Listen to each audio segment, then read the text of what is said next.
Stranded with no income and no work, the pandemic pushes millions of migrant workers out of a job. They and their families back home go hungry. So who should look after them? And will the crisis change the way wealthy countries use foreign labour? This is Inside Story.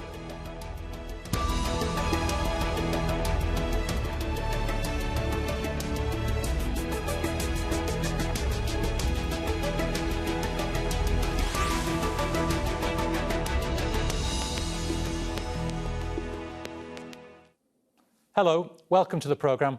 I'm Bernard Smith. Foreign workers are often the backbone of many societies. They are doctors, nurses, shop assistants and managers.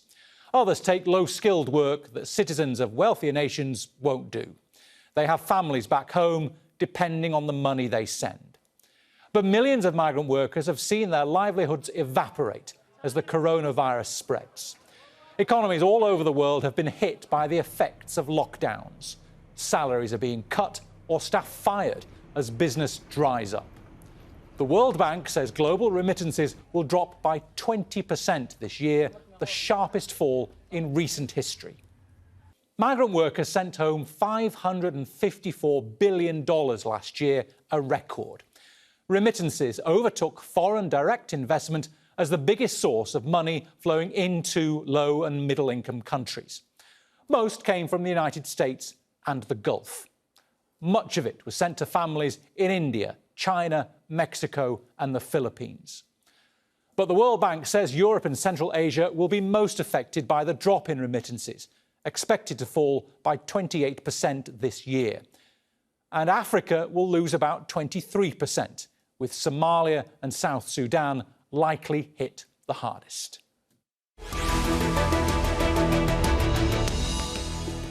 Let's introduce our panel. In Gurgaon, in India, we have Arun Kumar, a professor at the Institute of Social Sciences in New Delhi.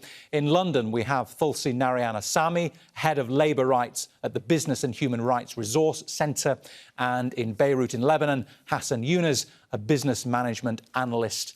Thank you all for joining us. Arun, let me begin with you. What will be the effect on the economies of countries like India, Pakistan, Nepal, Bangladesh, Egypt and the Philippines if and when these remittances start drying up? So, these people come from rather poor families who migrated because their incomes in India are low. In India, we have a very large unorganized sector which employs 94% of the workforce. So the chances of getting a good income from the organized sector are very few, and that's why people migrate in large numbers to the West Asia and to other countries. Also, the employment opportunities have been drying up because the Indian economy has been slowing down in the last 3 years post-demonetization. So now when these people have lost work in the West Asia, because of the lockdown, or what has happened is that the global economy has gone into a depression, petrol prices have fallen, crude oil prices have fallen. So therefore, these countries are, I think, not able to afford having these people. So the remittances to India would drop. Roughly 8 million Indians are there in West Asia, and a large number of them have applied to the Indian government to return because they've had no work for a month and a half. So when the remittances dry up, then the families here in India who are dependent on these remittances, they would be in trouble. When these people return, as it's already started, flights are bringing them back, and there are Navy ships also which are bringing them back. When that happens, then these people will come back and they would not have work because work in India has also dried up. In India, according to a recent report from the Center for Monitoring Indian Economy, roughly more than 140 million people have lost employment in the last few months. And, the number is likely to be larger because that doesn't capture the large number of people who are migrating from cities to rural areas on foot or otherwise. So in other words, getting a job for these people would be very difficult in India. And therefore, there'd be a lot of psychological problems. They would have returned without money, without any earnings, without being able to support the family and not able to find work. So both in economic terms and in the mental health terms, I think there'd be a crisis that these people will face. Thulsi, how reliant are these developing world economies on remittances from the Gulf, from the US? You know, these economies, like Arun said, are hugely dependent on remittances, but we also need to focus on what the immediate concerns are for these workers themselves. You know, this pandemic really has exposed the structural inequalities that face migrant workers all over the world, whether they're in the construction industry, working on construction projects on like the World Cup stadiums in Qatar, or whether they're apparel industry workers working in factories in places like India, Bangladesh, and Cambodia. Many of these workers have already been the most vulnerable workers in the world. And all we're seeing really now is a passing of the financial burden onto these workers. For many of these workers, they haven't seen their wages for March or for April, and they're facing some of the worst kinds of destitution possible. And what's very concerning is that for many of these industries, a lot of the workers are women. They're far away from their homes. They're left with no food, no access to food. And of course, crucially, they're then in living conditions which are making them extremely vulnerable to this virus. And we're seeing that in places like Qatar and the UAE, where these workers already live in incredibly cramped and unsanitary conditions. These conditions preceded the onset of this pandemic. 8 to 10 people living in very cramped conditions, sharing kitchens, sharing bathrooms.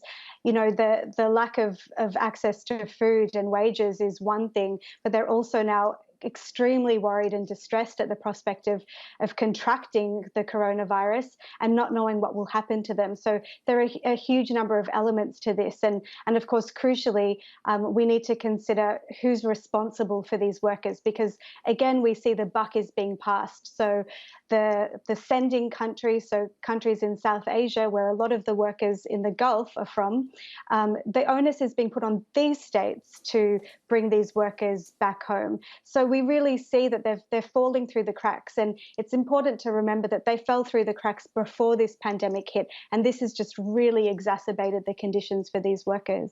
Thulsi, I promise you we will talk about many of those issues that we raise as the programme goes on. Hassan, in Lebanon, you have a banking crisis at the moment as well. You can't even get dollars out of the bank there. How reliant is Lebanon's economy on foreign remittances? Actually, thanks for hosting me. The backbone of the Lebanese economy has always been the diaspora, the Lebanese diaspora, and the remittances being sent from this diaspora. The Lebanese population is barely 4.5 million Lebanese citizens living inside Lebanon.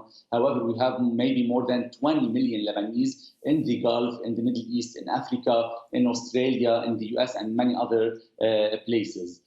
With people taking to the street starting October 17th, the economic conditions in Lebanon have worsened in an unprecedented manner, even before detecting the first case on the 20th of case of corona on the 20th of Feb. Between October and Feb, the value of the Lebanese pounds with respect to the dollars has become at its lowest value since maybe the Lebanese war.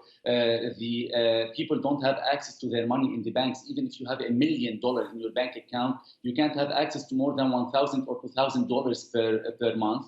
We have a banking crisis. We have a political crisis as well. We haven't witnessed this kind of crisis between 1975 and 1990, which are the 2 years of the Lebanese civil war.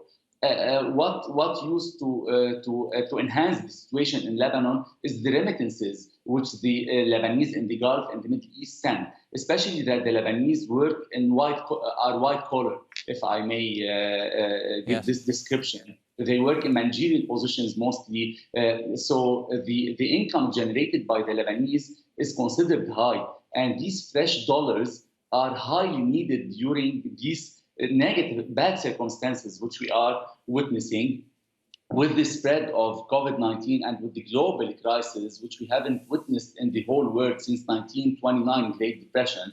Lebanon will be highly impacted, unprecedentedly impacted. OK. Arun, help us understand, when the money is sent back to a country like India, how does that money, those remittances, work their way through the economy? So, let me be very clear. The Indian economy, roughly $3 trillion, and what we were getting was roughly about, say, $50 billion. So it's, as far as the total economy is concerned, it's not very large. But in terms of balance of payment, of course, it's pretty large. because India has largely a trade deficit. And therefore, to cover that, we depend on capital flows coming from abroad. So one of the important capital flows is this. So that helps to shore up our balance of payment. So that's the first thing that is there for the macroeconomy part. The second thing is that, there are certain pockets, like say Kerala as a state, from where roughly 1.5 million people have gone to West Asia. And that's a substantial proportion of the population. Similarly, from the north, the Punjab state, from where a large number of people have gone. So in those places, it's a very significant flow.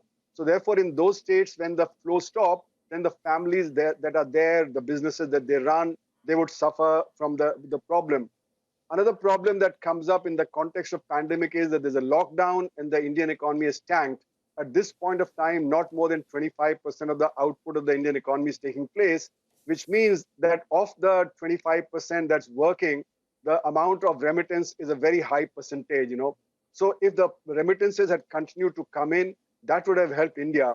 Now, as you also know, export and import globally have come down very dramatically. Even China, which recovered first, their exports and imports have come down dramatically. And therefore, maybe the balance of payment problem would be a bit less with commodity prices falling. But, as far as income generation in the economy is concerned, this remittance would have been very important of the lower, GDP that is being generated at the moment. So all told, there are things that were happening earlier, but we need to analyze it in the context of the current situation, where there's lockdown in India, there's lockdown elsewhere in the world. Export and imports have come down dramatically. Balance of payment problems are going to continue, and commodity prices are going to continue to fall. So in that context, I think, the decline in the remittances would be very, very important, especially for states like Kerala and Punjab. And similarly, for the other countries of South Asia, from where, large proportion of the populations have gone compared to India, they also would have significant impact on their balance of payment. So I think we need to look at it from the macro perspective as well as from the perspective of those states from where people have gone out in large numbers. Okay, so Thulsi, help us understand the families at the other end from the migrant worker. What are they relying on that money for? What are they using it on, and how important is it, if it's not too obvious a question, to their daily lives? As Arun was saying, people all over the world have been impacted, regardless of those families being impacted with remittances not coming through, or those who have lost work locally. But I think the real question is, what's the real cost of the remittances for those who are still continuing to work under the pandemic? And we're really getting a sense that families are really concerned at this point, particularly for the welfare of their family members who are far away, who may not even at this point have enough money to be able to pay for phone credit to keep in touch with their families.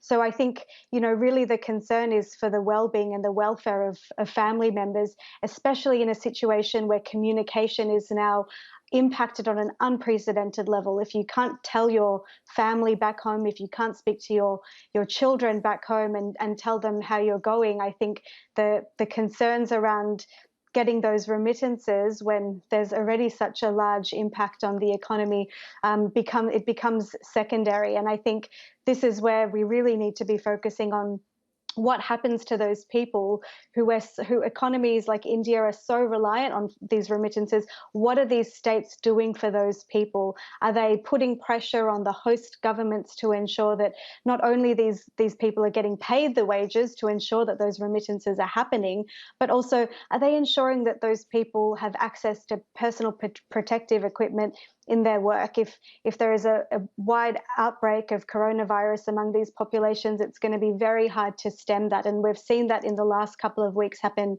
in Singapore, where they largely had it under control. Then for migrant workers who are working in the construction industry, continuing to work, they not only have been unable to send remittances back home, but they're now facing really high levels of this virus. And that, of course, is incredibly concerning for their families back home.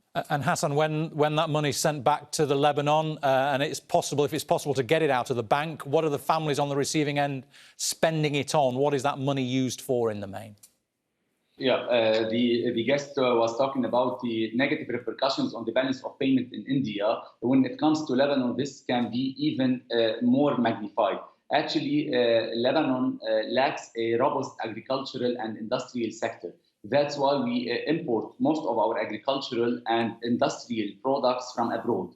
Hence, we use dollars when we want to make this kind of importing. What used to offset this huge deficit in the balance of payment was the few $billion which used to be sent by the Lebanese diaspora to Lebanon. Now we don't have that much of access to these fresh dollars.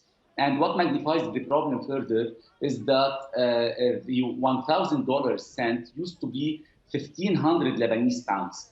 And now with the devaluation of the Lebanese pounds, every $1,000 would be 4,500 Lebanese pounds. So people are being deprived of these dollars whose exchange rate could make their lives better.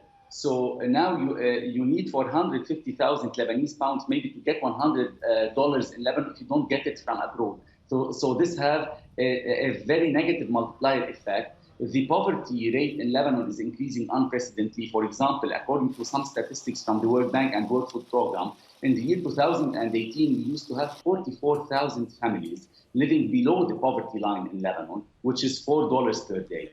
Now we have more than 75,000 families living below this poverty line, and more than half of the Lebanese population is poor, because those who are entrepreneurial want to start new businesses amidst this pandemic can't have access to their money, which they have accumulated in their bank accounts, and others are not being able to receive the remittances, which could have enhanced their situation. That's why we have this very negative multiplier effect in Lebanon, and people are still taking to the streets, and the political situation is worsening. We have a new government, but now it seems that there are some opposing voices to this government.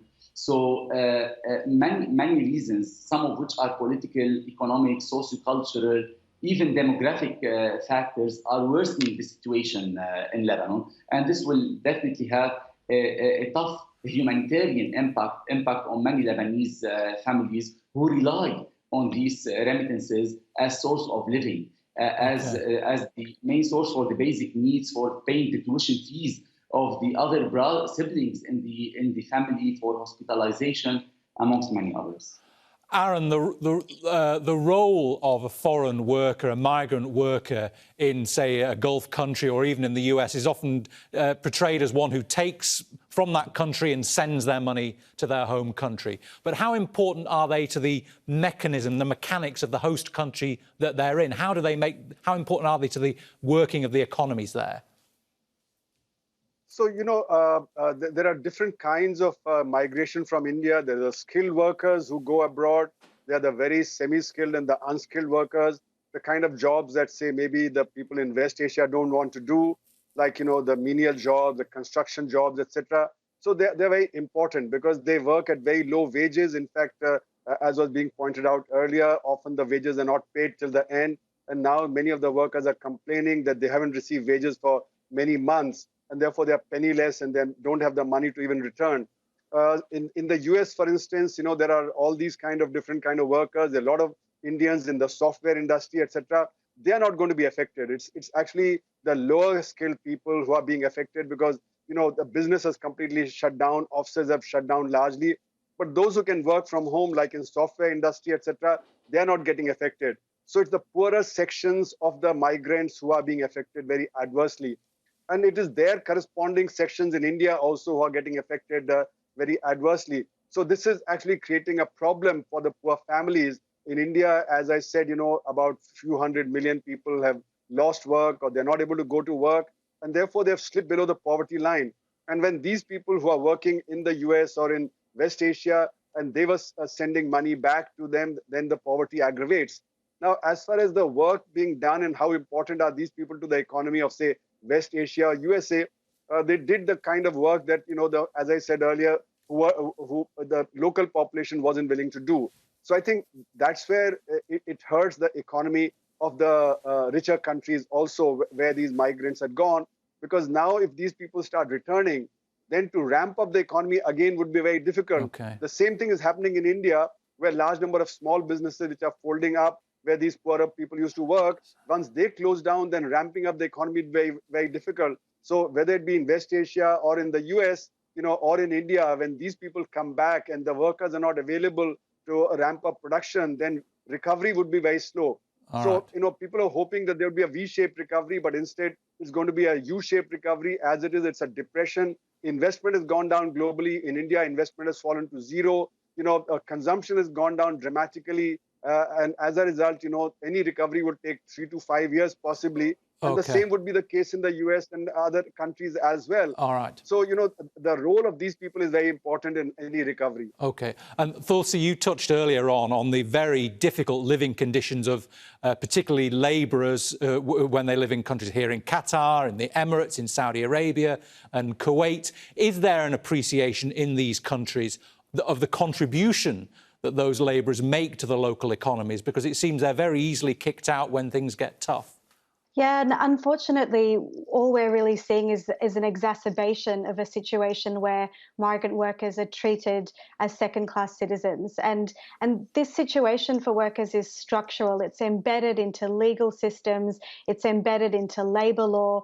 And we're just seeing this spotlighted. So regardless of the fact that these are the people that keep homes clean, that keep children fed, that keep buildings going up, that appreciation isn't translated into strong wages, into a safety net for workers, whether that's for wages or for sick pay.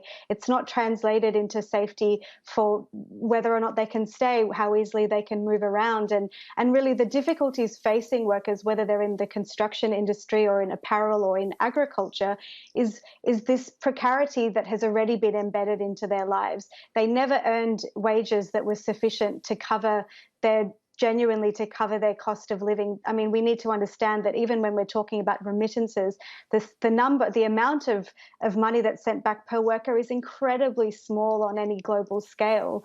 And so these workers had no ability to build any kind of buffer. And while we might be trying at this stage to push for stronger protections for workers, instead what we're seeing is a real rolling back of these protection for workers. And in many different sectors, this coronavirus pandemic is being used as a way to further erode the rights of these workers, whether it's making their living conditions even worse, pushing down wages, as we've already seen. Workers haven't been paid wages for 2 months now, and we're now seeing that those wages are even being cut or attempted to be subsidised with the provision of food, and this simply isn't good enough. And it's quite a concerning trend in response to this pandemic, where we're not seeing the spotlight on migrant workers' rights translating into stronger protections for them. We're seeing a worsening effect. Arun, if Gulf countries particularly did more to offer stability to migrant workers, such as permanent residency, for example, are they more likely to want to stay there more, if they can buy apartments, if they can invest in businesses? Is there a way that they could encourage foreign workers to invest more there? Well, these workers have gone there with a specific goal of sending money back home because, their families are very poor. They need the money to actually shore up the thing. So, while the rich people who migrate, they would be investing in real estate, etc. But I don't see these poor people, investing much in the Gulf countries, or elsewhere where they migrate. So, I think what needs to be done is a dignity, as was very rightly being pointed out, the dignity of labor. If that is assured, maybe they'd feel more involved in those countries. But given the kind of conditions in which they live, there's a lot of alienation. And it's a very mechanical kind of a relationship that they know that they're being exploited. They know that they want to get that money so they can send it back home. But I don't think unless the situation changes, and as was being very correctly pointed out, entire globe now, the labor laws are being given a go by. In India also, many states like Uttar Pradesh and so on, they have suspended various labor laws. This is happening all over the world, and once that happens, I think the condition of labor would deteriorate, not only in India, but also I think in West Asia and other countries, All right. So this is what the reserve army of labor, which keeps the condition of labor down, and this reserve army of labor, nobody cares about. Even in India, the unorganized sector is something that's not on the anvil of policy making. And that's why a large number of unorganized sector workers are migrating from cities. They're walking 1,000 kilometers with children in hand, with a little bit of luggage, And the same kind of thing I suspect is going on in West Asia, where these people are not on the radar of any policy maker. It's only that now that we are in trouble, we need to get rid of them. We are unfortunately out of time, but thanks to all of our guests, to Arun Kumar, to Thulsi Narayanasamy and to Hassan Yunus, and thank you too for watching. You can see the programme again anytime by visiting our website aljazeera.com. And for further discussion, go to our Facebook page. That's facebook.com/AJ Inside Story. You can also join the conversation on Twitter. We are at AJ Inside Story, and I am at Jazeera Bernard. From me, Bernard Smith, and the entire team here in Doha, bye for now.